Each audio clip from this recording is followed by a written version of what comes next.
Selamat sore teman sahabat Peli Pabian 78 di tanggal 25 Januari 2022. Saya berada di kantor perwakilan bus ALS ya teman-teman. Bus yang terparkir, busnya Bang Leo 365 akan diberangkatkan hari ini jam 3 sore menuju ke Medan.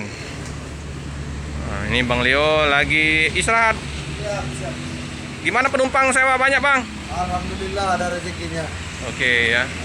Semoga nanti di perjalanan dilancarkan, sewa paket banyak ya Bang. Amin. Oke. Mana Bang Aulia? Aulianya lagi istirahat, lagi pre. Oh, jadi sama siapa nih? Sama Abang Supriyadi. Oh, Bang Supriyadi. Halo Bang. Bang Supriyadi. Kenek masih yang Udah tahun baru kan ganti semua kru. Mana saja ini?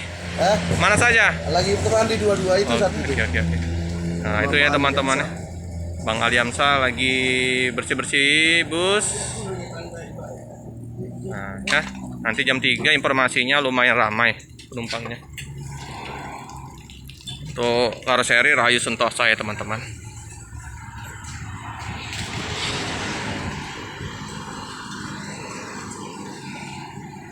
Oke teman-teman, di sini paket sudah lumayan ramai.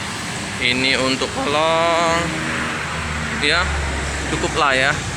Halo bos. Jadi posisi penumpang sudah mulai datang. Ini ketua sudah datang bos. Di pinggir jalan. Ya, ini jalan Soekarno-Hatta. Ini pedagang-pedagang asongan sudah mulai berdatangan. Nanti penumpang-penumpang yang singgah ke kantor perwakilan bus ALS bisa makan siomay, makan pempek. Ini penumpang sudah mulai datang ya. Cukup sekian dulu video dari saya. Jangan lupa like, comment, subscribe, share sebanyak-banyaknya, tekan lonceng biar terupdate video-video selanjutnya. Terima kasih.